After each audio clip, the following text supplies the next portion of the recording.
Clicking it. Get ready, boys. Oh, Jesus. Thank you. It's a nice looking shirt. I didn't hear we didn't have a thing. Get ready, boys. The drop. Usually there's a drop to get us in the mood. Ryan's been off his game a little bit. He's under the weather. He's under. It didn't. So is it the speaker? Are you saying other people heard it, but we didn't? Probably. Yes. Can we get a shot of Luds real quick? Why? Oh, that is a handsome shirt, right? You've been talking it up for months. Get ready, boys. Here's the thing. You only have a couple live ones. You don't.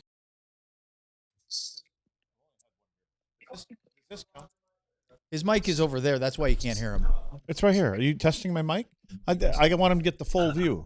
I mean, it's a good looking shirt. Let's start the show right now. Pregame show. Stars and Panthers here on DLLS.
This is the DLLS Stars Pregame Show. We're thrilled to have you joining us here tonight alongside Craig Ludwig and our producer Ryan Vodders, who may or may not be having heart palpitations. I'm Owen Newkirk. And if you can hear in the background, he's at the AAC tonight. And there's a message to Sam and hi Sam's dad right over Luds' head. Sam Nestler joins us from American Airlines Center. So I love that. This is like pardon the Around the Horn, Tim Kalashaw's old show on ESPN. So, Sam, let's get right into it. Actually, you know what? Before we say hi to Sam, let's remind everybody that we have new hats. The hat collection at DLS is really looking sharp. Get out of there, Sam. Let's talk about hats. I'm telling you, that green DLS hockey hat is really, really sharp. Yeah, they look really good in my basket. I basket. might be able to help you if you can call it up after the show. I'll figure it out. All right, Sam, let's get right to it. Stars back in action tonight. We had a day-night doubleheader at American Airlines Center. There was a college basketball game between Arkansas and Texas Tech, I believe, men's basketball. So they had to change over the building. We've seen in the past the Mavericks and the Stars do this on the same day. But because the Stars were the night game tonight of this college game, Mavericks played last night in Dallas. The morning skate was in Frisco.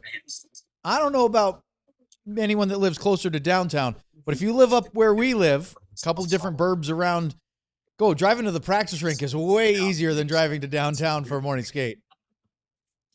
Yeah, it was weird though, right? Like you got there, I wasn't really sure kind of where to go. It was a little weird being all of us kind of stuffed in that corner inside the rink because they had the blackout curtains down so that fans couldn't see because technically morning skates are closed to the public. So it was a weird situation, but I know for a lot of you guys, you enjoyed it. And I'll tell you, from what I heard about all the stuff going on with people picking up their stuff for the marathon and everything downtown, I'm pretty much okay with the fact that we didn't have to drive down this morning.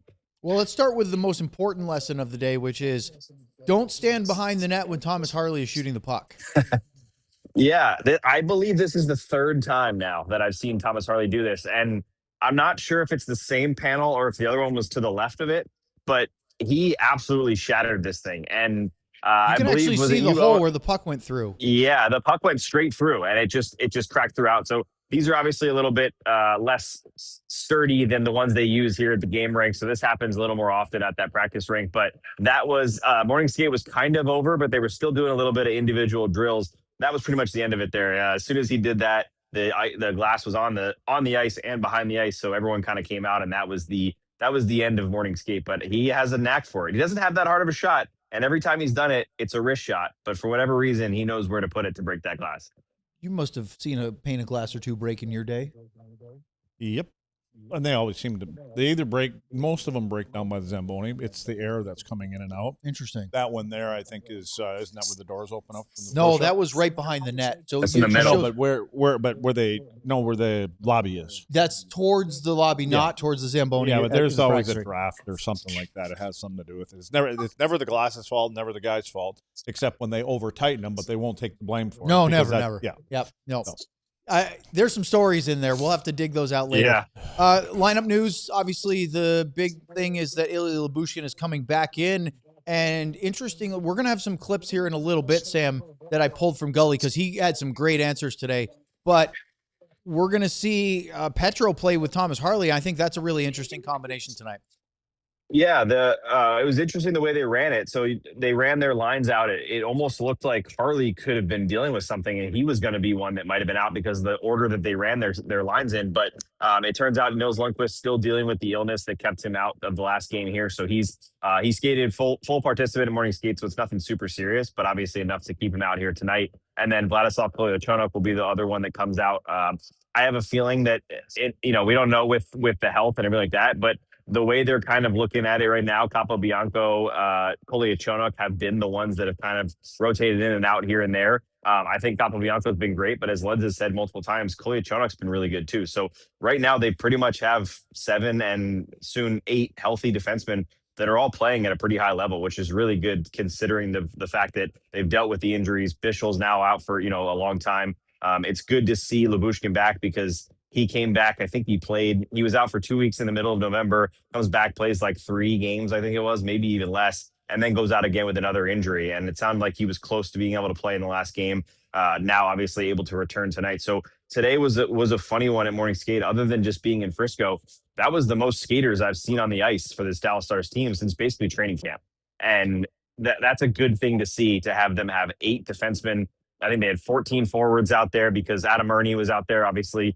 He first time skating with the team for him, which is great news. Another guy getting ramped up. Golton said that he has had a little bit of a speed up in his process, similar to Nils Lundqvist. They thought it was going to take a little longer, and then all of a sudden he started feeling good, and now he's skating with the team. So it's a great sign for a team that has not had a lot of great signs when you're talking about health. And obviously, the big news that we glossed over was Rope Hintz is okay. Yeah. I thought for Rope, I told Luds this on after the game on whatever Thursday, that it was, for me, Rope Hintz was either going to come out at morning skate today and be fine and play tonight, or he was going to miss 3 weeks. It's just the way that Rope's been, where if it is an injury, especially foot, ankle, that kind of stuff, he usually seems to miss a couple weeks. And that's whether he's got the injuries in the past that affect it, or just his bad luck that he keeps taking slashes and shots to the feet and ankles. But it was great to see he came out, no signs. Glenn Gulletson called it a huge relief with how bad it looked and how much he was not putting any weight on that foot or ankle. Great to see that he's back. And like I said, it's a pretty healthy team right now, and they've been rolling without a healthy team. So it's good to see. 2 things.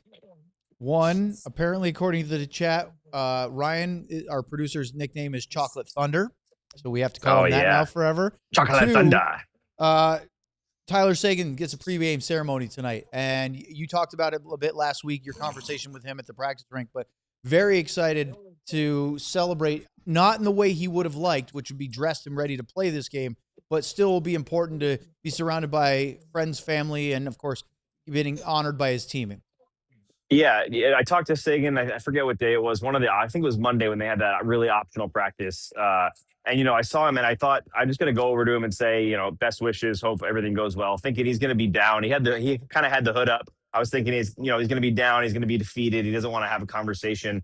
And then I quickly was reminded of what makes Tyler Seguin, right? The fact that this guy, and Glenn Gulletson spoke about it today, it doesn't seem to matter what happens to Tyler Seguin. He still is that smiley guy. He's got a great outlook on the long-term future. He's able to be pretty much the same type of guy with all the things he's learned, everything he's gone through. He's just grateful to be around the team. And as you mentioned, this is not the way he wanted to do it. He wanted to come out. He wanted to skate out here with his team, get the ceremony done, have his family come out, and then play in a game with everything that's going on.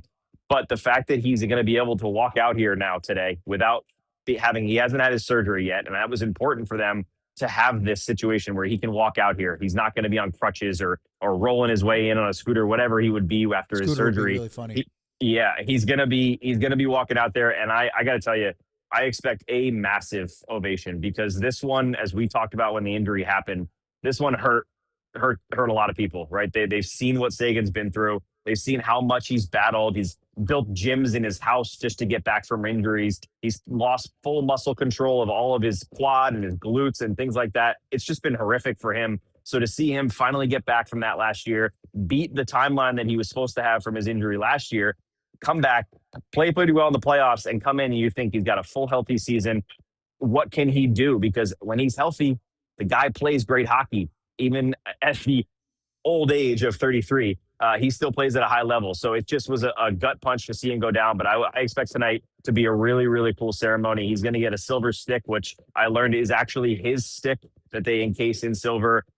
His family's going to be here. It's going to be, I think he's maybe have some former teammates and things. Obviously, Jamie Benn being back in the lineup is nice. It's going to be a fun one, despite the fact that he's not going to be in the lineup. And lastly, you have a quick joke about Jake Oettinger with the massive Quinn Hughes trade with the Minnesota Wild that happened last night. Yeah. I just was curious, kind of walking around talking to some guys about the trade. Whether it was guys that have played with or against him a bunch of times. And I sat over next to Oscar Beck and Jake Oettinger in the corner, and I just said, "What do you guys think about the trade?" And Jake just kind of looked at me and said, "It's all we need. Another Norris Trophy defenseman in the Central Division." But they were trying to. The funny thing with Quinn Hughes, and we'll talk about this on our show, is that he's only got one more year on his contract. So a lot of the conversation is, can they re-sign him? And they don't know if he's going to be offered $20 million to stay there in Minnesota or what. But Jake said, "You know what? If he pays me $50K a month, he can stay in my house in Minnesota if that helps him with the bargain deal." There you go. Well, Sam, thank you very much. Watch out for those flying pucks, and we will talk to you post-game after tonight, Stars Panthers. All right, boys. I'll see you later. All right, there you go, Sam Nessler. And Luds, before we wrap up the Tyler Seguin stuff, and we'll talk more about it in the post-game once we've had a chance to watch it, but really cool that it just happens to coincide with his old buddy from Boston, Brad Marchand, being there with the Panthers. You know he would be even more wanting to be on the ice playing. They all would, rather than this, but kind of cool that Marshy's in the building because they won a Stanley Cup together back in their rookie year. Yeah, it wouldn't surprise me if he skates over to him. I would expect if he doesn't, I'd be surprised. Yeah, I mean, he skates over to in the middle of teams' meetings. Timeouts from other teams. So why wouldn't he tap his buddy in the butt for this one? So, yep. I mean, it'll be nice for Tyler. Let's talk about that Rope Hintz situation. You just don't know with him, right? We've talked about it many times of he said it, I did. Right. This time. You've said it before. We just don't know because it does seem as though he goes in. I mean, the good news is he goes in harm's way, right? But he also gets hit by his own guys with friendly fire like he did the other night with Miro, or he gets slashed like it did in the playoffs against Darnell Nurse. And he does look like he's been killed or shot or maimed. And sometimes it is serious, like in the playoffs. And yet he gritted it out, missed a game, came back, and played with that injury. This time he looked like he was in real trouble, was helped off the ice, and we're thinking broken in weeks, if not months. And here he is ready to play tonight, which is a good thing, but it's very hard to gauge in the moment with him. I'll be honest. I didn't think it was broken. It was a wrist shot from the point. I did not think it was broken, and I didn't say nothing to you guys, but because I just think that which is a first. It's a delicate spot. It is on your ankle, and if you get it right on where the tendon is on there, it hurts. So I know the pain, but to me it wasn't one of those rockets from one of these guys in the league that shoots over 100 miles an hour. But again, I say it all the time. He goes to the front of the net, and there is no hesitation for him. If he plays tonight, which obviously we believe he is. Oh, he is. He's in. If there's an opportunity, he will be right back there at the front of the net. And just a couple words of advice: as long as you're facing forwards, all your pads are in front of you. When you turn to the side and jump, don't turn to block a shot. You expose things that don't have good pads on them. Well, I thought Gully used a unintentionally funny line with Rope. He said we dodged a bullet because actually Rope didn't. All right, let's look at the line combination real quick. I know you could go for it. Look at the forward lines, because notice the big thing for me tonight is Matt Duchene in the middle. Now, I had a chance to talk to Dutchie after morning skate up in Frisco today, and Luds, it's right. He prefers playing in the middle. You were talking about being able to go both directions. He just said simply, I get the puck more. Yeah. And he needs to have the puck on his stick to make plays, to feel into the game. Unlike a winger that can kind of float around, be away from the things, and all of a sudden, like Robo, maybe not be involved for a bit. All of a sudden, the puck's on his stick. Boom, it's a goal. Matt Duchene needs to have the feel of the puck to do the things that he does best. And I like the idea of them going to the middle. He did say an interesting line to me of, I think that a line of him centering Wyatt Johnston and Mikko Rantanen both on their offsides could be a heck of a line. No kidding. Well, of course, wouldn't you want to play with Mikko Rantanen and Wyatt Johnston? I mean, well, why wouldn't he? But it's interesting. The only problem, well, you said that today. The only problem I worry about there's 2 passers on that line. Who's the shooter? Is it Wyatt? Wyatt's the only shooter. And so Rantanen is a pass-first guy, what you think or not. He's a pass-first guy, and so is Dutch. Did you see Marchment's 2 goals last night for Seattle? I did. He had 1 dangle and then 1 one-timer, and I go, yeah, the kid still has it. That's the guy that, between that and Seguin, that's why that line worked with Duchene so well. Yeah, well, I mean, you got a guy that drives to the net. And I saw that, or I read it somewhere, what Matt said. Well, no kidding. Who wouldn't want to play in the middle of those 2 guys? Yeah. But, yeah, especially on their offsides. But Mikko is a guy that you can tell has played on his offside for a long, long time. But when it comes to Matt Duchene, he's been, for 17, 18 years, whatever he's been playing now, he touches the puck every time. And he has things that go both ways. And we know that he likes to get to the right side of the ice, and he's going to pull up from over there. So that's his favorite side to me that to enter. I think he's just more comfortable there. He didn't look comfortable on the wall, and I just wondered if that may have something to do where, just from your own headspace and knowing that there's nobody really coming from your left side to hit you when you come back from a concussion for the most part. So you really only have to be. It's funny you say that because I don't know if you saw all of Gulletson. I mean, Gully talked to us for almost 15 minutes today. It was great up in Frisco, and he said that was always a plan. We had a design of having him on the wing, protected minutes, ease his way back in. Yeah. And then I asked him a follow-up, and I said, he, as you said the other night, he's 25 games behind the rest of the team as far as becoming instinctive with this system and his season. And both Gully and Duchene both said, this is like starting the season over again for Matt Duchene. The big thing for Matt when he's playing now in the lineup, not going through the paces like they have, is in his own zone, because again, he hasn't completely purged everything that he's been here for the last couple of years playing a different system. And there's going to be times where you just automatically go into what you've known for the last couple of years that you've been here. So yeah, and it's actually easier. And there's still guys. The other night there was a couple goals that were scored against, and we talked about it. They revert back sometimes. They just kind of go back to what they know. But they're obviously, we're seeing more scenarios where they're in the right places and they're not getting those high. Those chances where you go, where is everybody? Now for the most part, teams are having a hard time getting through those areas. Now Florida, they're going to find a way through those areas. I have a lot to throw Lud's direction for the second half of the pregame show. We'll do all that next right here on DLLS. Having a hard time just shaking Chocolate Thunder. I just can't get it out of my head. Here. I knew that would. And then Sam comes on, and I'm thinking he could be called Chocolate Thunder in a way sometimes too, because he makes a lot of trips going that way around down the hall. As John used to call him, the destroyer of plumbing. Meanings of Chocolate Thunder. So anyway, let's. It's a versatile I have term. the shirt finally. I finally somehow he somebody calls that bought the one green for me. One. So I'm very happy to have that, and here they are. You can have one if you just want to pony up a few bucks before they're all gone. And then there is the hat collection. The hat collection is a bit of a burn my saddle right now because my hats are stuck in some basket where I can't get them out. Ryan didn't take care of it the other day. So you got to come to me because you going to Sam for help? Me? Well, yeah, you gave me some phony password that we use. It doesn't work. It worked for me. I don't think you should have had the dash in there or something. I don't. Boy, you something are I'm really doing wrong. Ryan, I just want to Anyway, say but for you are these really people, part of the show it's now because easy. this is the Luds and John. This is the daily easy interaction. part, though, for the folks that are listening and watching. You can just go on and probably order them. They're going to end up at your house. By the way, how long is delivery on these things? Pretty fast, I think. That doesn't answer. What is pretty fast? Well, it It's depends on Christmas where you time. live. If you live in the North I Pole, don't it's live gonna in take a little Egypt. longer. I just live in Texas. I would say, I think it's the regular ground shipping is probably like 5 to 8 days. Okay, so it could still get here before Christmas. Oh yeah, I think just you got to get them out of the definitely basket. could. But they are awesome hats. You do apparently have to they hit are order awesome. at some point. So I know. Yeah. Okay. You can order it. Well, let's talk about the supporters club real quickly here because I need we'll work support. on Luds. He does need support, and boy, T.O. was at the. Is there a hotline, DLS hotline support? There's a customer hat? service email. We could work on that, but you have to get into your email first. Check out the emojis there. I've seen a bunch of Luds emojis from T.O., from Ardell. I bet you I'm not wearing a hat in any of them. You are not wearing a hat, as a matter of fact. You can see the special badges. They're great. I know that Harry loves badges in particular. You can sign up for real sicko level stuff. This is not the diehard. This is just on YouTube. So when you're in the chat, you have extra emojis and badges. So when you're really watching our live broadcast on YouTube, you can have a little extra fun. All right, lads.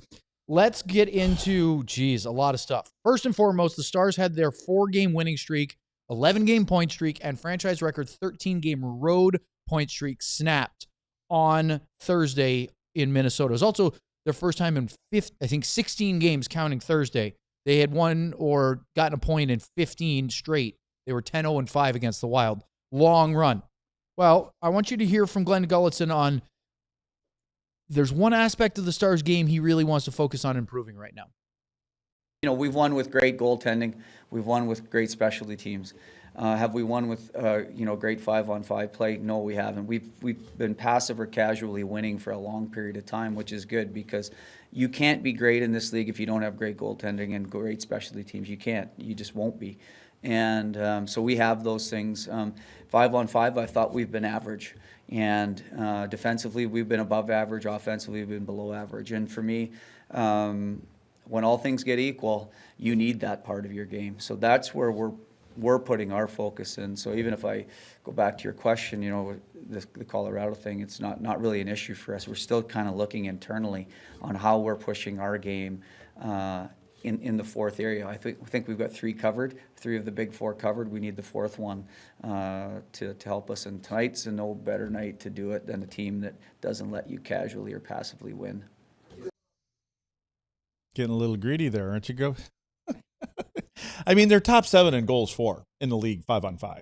They're top 7, and they don't shoot the puck like other teams do. No, what they do, and again, this is why they're having success. So I don't know how you tilt it a little bit, but they pass it into the net for the most part. I mean, they pass it into a really high quality area, and they've got good shooters. And just for instance, I was looking at power play stuff today, right? And I know we're talking 5-on-5, but their power play shooting percentage, just on the power play, is 13%. They're number 1 in the league, 13%.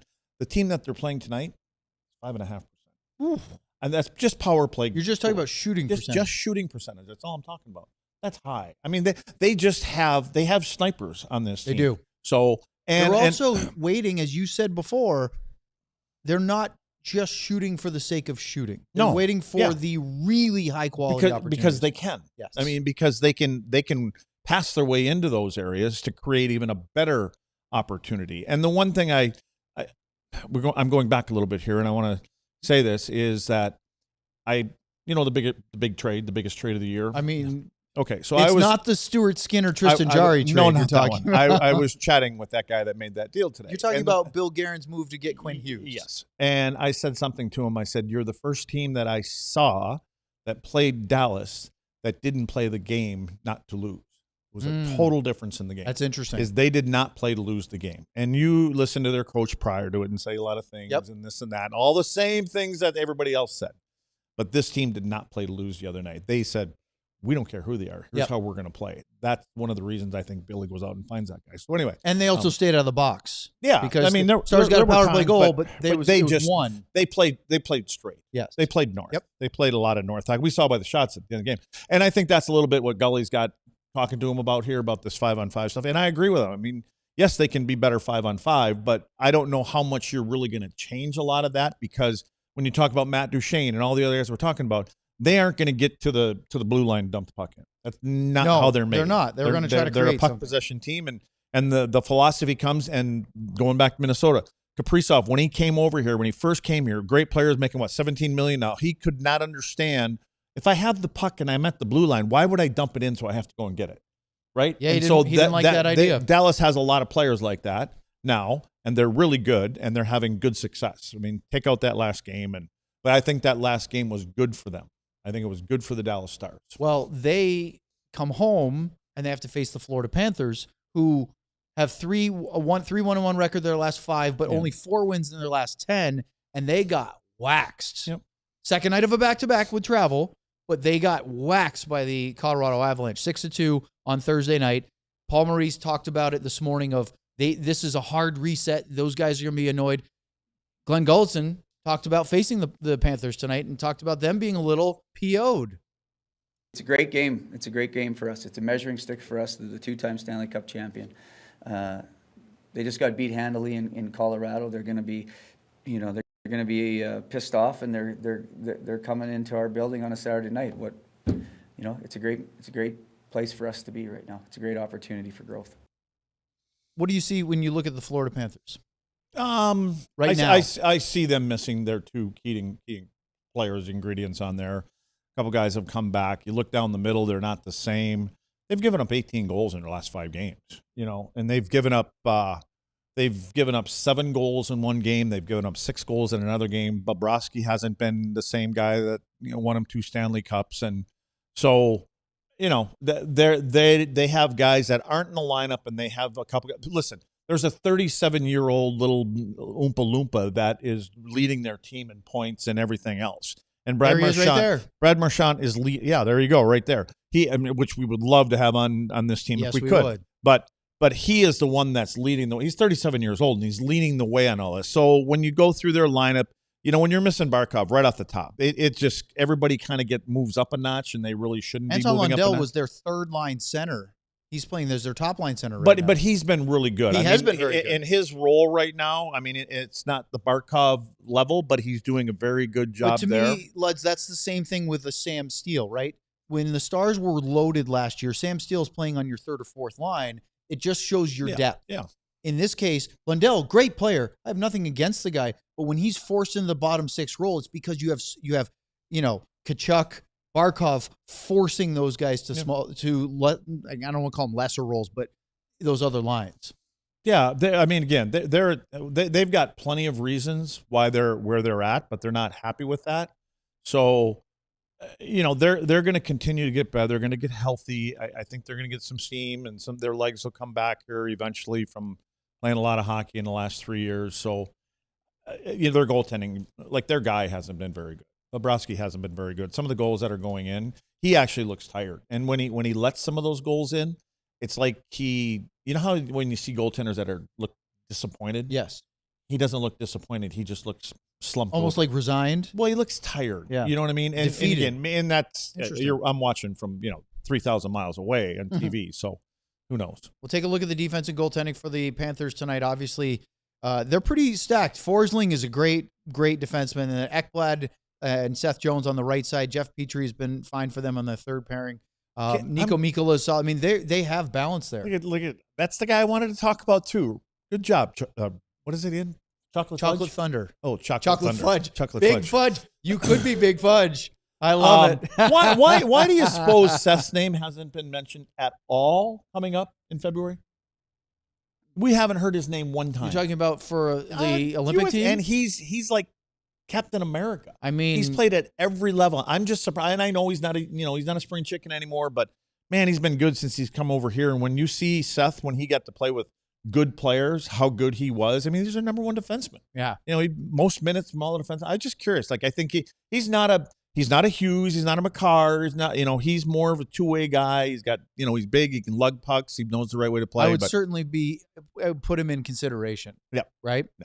Well, they can take advantage of, Dallas can take advantage of that. Speaking of defensemen, Luds, a quick shout out tonight to Alexander Petrovic, one of your personal favorites, because tonight will be his 300th career NHL game. Now, 300 games doesn't sound like a lot, but for Petrovic, it is, because I want you to hear this.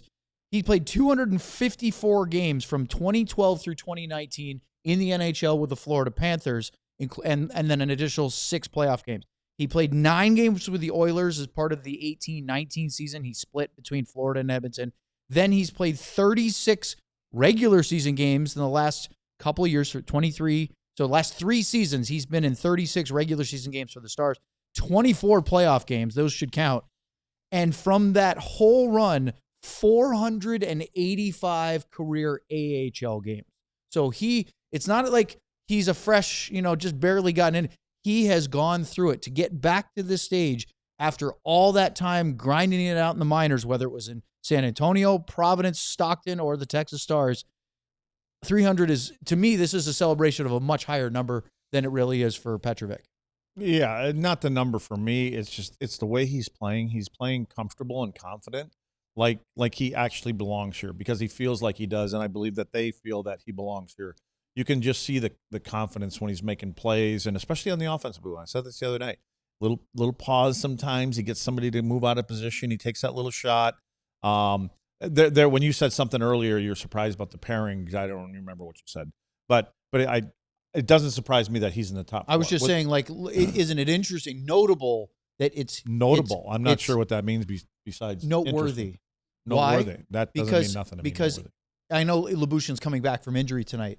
Yeah, but you know what? Petro is going to get those minutes with Harley. But that probably will change. I think they're concerned, like, let's monitor him. Yeah. So we can start Petro up here. And then maybe if they're seeing that he looks healthy and he's, because again, coming back. And I asked Gully about this. Is this something that Lyubushkin's going to continue to deal with? He goes, no, I believe he's over that current injury now. You never know, knock on wood, what could happen. But is COVID back or something, or what's going on with all these guys? No, it's the condensed schedule with an extra week now. Because remember last year, you said they were sick.